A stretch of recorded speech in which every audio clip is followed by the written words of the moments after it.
Welcome, students. Today we are going to talk about, to make a quick revision on Government Inspector Act 1 that you took on the first term. Through Act 1, we found out that the mayor, as well as the official staff of the country, are all corrupted in one way or the other. The play, if you remember, it revolves in Russia. So there is corruption everywhere. Corruption is everywhere and everybody wants to cover up. That's why they are all worried and anxious when they hear that about the unexpected visit of the general inspector. The general inspector is coming to inspect their city. So the mayor and the judge, everyone in the country is anxious and worried because of the government inspector.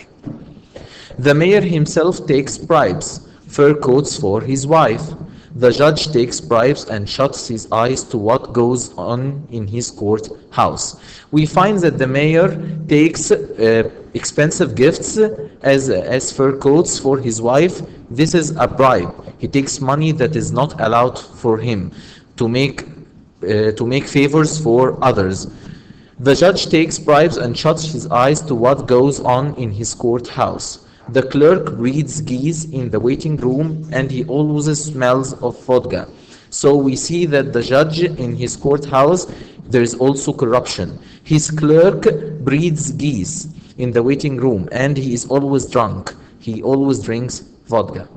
The court records are not kept safely and the judge's own hunting gears are mixed up with paper. Also, the judge is a hunter and he keeps his gears, his rifle and his bullets in his room between the papers. The hospital is filthy. The patients look like chimney sweepers. So we see that the patients are covered with black stuff and they are dirty. They are not given any medicine. The wards and the rooms are crowded with them. So there is no one caring for the patients.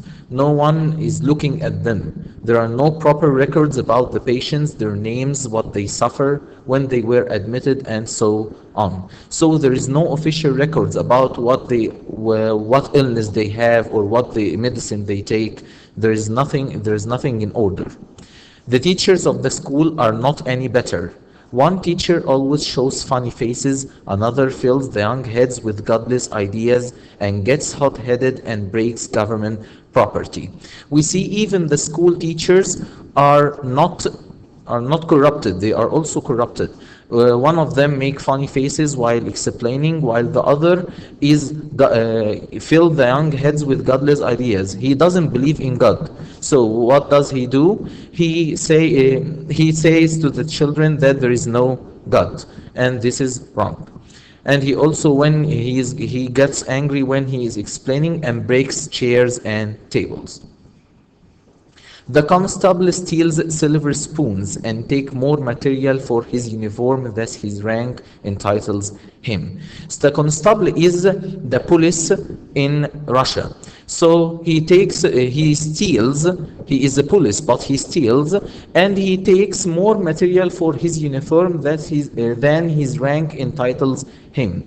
He wants to be upgraded, he wants to be to have a better rank, so he put on his shoulder what is not his.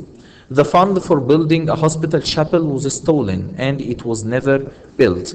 Even the money that was going to be to build a chapel, a small church for the hospital, was stolen and no one found it. So this is also corruption. The employees are all drunk most of the time and the postmaster is dishonest. He opens all the letters, reads them and reseals them. If you are going to send a letter to a relative of yours, you want this letter to arrive to him safely, but the postmaster opens the letters and reads them. Now we are going to start Act 2, Scene 1. This is the beginning of the second term. In this scene, we see a small, poorly furnished room at the inn. Yusuf, the servant of Hlestakov, a traveler who is mistaken for a government inspector, is lying on his master's bed. This shows us that Yusuf has no respect for his master. who is Hlestakov. Hlestakov, we are going to see who is this person, but he is misunderstood that he is the government inspector. But no one, everyone sees that he is the government inspector, but he isn't. He is starving. Yusuf is starving. So he is complaining about his master's behavior because he thinks that his master behavior that led them to starve. Throughout that monologue, we learn a lot about Hlestakov and about his character. Yusuf mocks his master's behavior and criticizes him. So Yusuf makes fun of his master behavior, and he consider him responsible for for the starving they are in. Hlestakov is a junior copying clerk in the civil service. He left Petersburg 2 months ago on his way to Saratov, where his family lived. This is the first. In this paragraph, we talk about Hlestakov. He is a small copying clerk in the civil service. He left Petersburg 2 months ago on his way to Saratov to go to his family. He wasted all the money his father had sent him and became penniless. Penniless means that he has no money. Hlestakov was very showy. He behaved in a self-important manner and was a big mouth. Whenever he got money, he went to the best hotels and ordered the best food, bought the most expensive clothes, entertained himself in luxurious places. Besides, he used to play cards and was a big loser. So in this paragraph, we see that Hlestakov is a loser. He is very showy. He behaves in a self-important manner. He wants to be more than his rank. He acts as if he is rich, but he is not. Whenever he goes to any place, he stays at the best hotels, orders the best food, buy the most expensive clothes. So he is a loser and he is a liar. As long as he had money, people were nice to him and treated him in an honorable way. Once he had spent the last penny he owned and couldn't pay the bill, the inn's landlord refused to serve him any meal until he would pay. We see that Hlestakov is penniless. He has no money. So he spent all his money in the inn and he couldn't pay his bill. He couldn't pay the landlord his money. So the landlord refused to give him any food until he pay him what he owns. The landlord threatened Hlestakov, told that he would complain to the mayor and the police and send him to prison.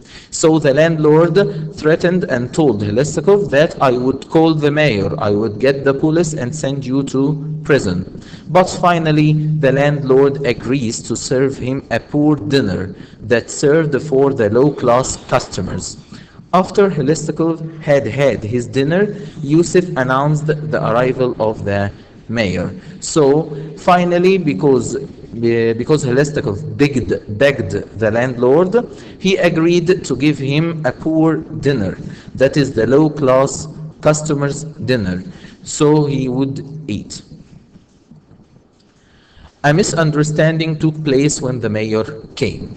Hlestakov thought that the mayor had come to investigate the landlord's complaint and take him to prison. But on the other hand, the mayor treated him all the time as if he were the government inspector, and both began to defend themselves. We find here that this is the misunderstanding that happened between Hlestakov and the mayor. We see that Hlestakov thought that the mayor came to take him to prison because he is investigating the landlord's complaint, and the mayor thought that Hlestakov is the government inspector, so he treated him kindly. The mayor started defending himself, saying that his salary was not even enough for the tea and sugar. He said that he was obliged to take bribes, only little bribes that did not nobody harm. So he also said that his enemies were behind all those lies about him. So we see here that the mayor is defending himself in front of Hlestakov. He is telling him that I am poor, my salary is not enough for me, so I had to take the bribes. It is not legal, I say, but it is okay because I had to take these bribes. It is little and it did nobody harm. He also says that his enemies are all behind the lies about him. He added that he lived daily in danger of being killed at the hands of his enemy. And this shows us that the mayor is not loved, he is hated by the people in his country. The mayor thought it would be a nice idea to offer him some money, claiming that he wanted to help him in his financial difficulty. Helestakov accepted immediately. We see here that the mayor is a source of corruption. He wants to corrupt Helestakov. So he offered Helestakov some money as if he is helping him. And he was surprised to find that Helestakov accepted this money. So he thought that he gave Helestakov a bribe. The mayor imagined that Helestakov preferred to remain in disguise or disguised, so he acted as if he didn't know who he was. And this is show that the mayor is hypocritic. He acts as if he doesn't know that Helestakov is the government inspector. Helestakov told him about himself and his father who wanted him to live in the country. He also told him how he hated living among peasants away from Petersburg. We here also see that Helestakov is hypocritic also. He hates going to Saratov, his home country, and he wants to stay at Petersburg because Saratov is full of peasants and farmers, poor people. But in Petersburg, the rich people, he wants to stay with them. The mayor thought that Helestakov was a big liar, but he agreed to all what he said. Further, he invited him to stay in a room in his house with better conditions than the one in the inn. The mayor here offers also Helestakov to come to stay at his home. And this shows that the mayor is corrupted and he wants to corrupt Helestakov. He also invited him to tour some of the public and private institutions in the town. They both agreed to visit the charitable institution. So he now offers the government inspector, the mayor offers the government inspector or Helestakov, as he thought, to take him to see the private institutions in the town. In the end of the scene, Bob, who had been all the time listening at the keyhole, fell down and hurt himself. He was scolded and insulted means and blamed by the mayor. Now, this is the commentary on scene 1. Through criticizing his master, Yusuf highlights or show us the real character of Helestakov, that he is showy. He gives us a perfect portrait of his master, the character of the little government clerk who feels self-important and goes around showing off and getting himself into trouble by living above his means or living above his rank. That character is to be found in many underdeveloped countries. Underdeveloped countries means countries, poor countries, like our country. The arrival of the mayor is the beginning of misunderstanding that results in very ironic and comic situations. So when the mayor arrived in the inn, this caused a very ironic and comic situation. Funny situation means, comic means funny. The mayor has come to the inn believing that the young traveler is the disguised government inspector, that the mayor saw that Helestakov is the government inspector. So he is frightened. He thinks that the mayor has come to the inn to take him to prison. The mayor only feels relieved when Helestakov says that he has no money to pay his bills. So the mayor seizes the chance and offers him money, a bribe.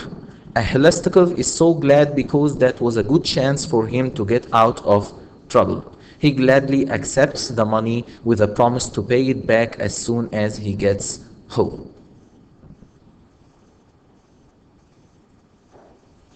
In this act, more lights are thrown on the character of the mayor.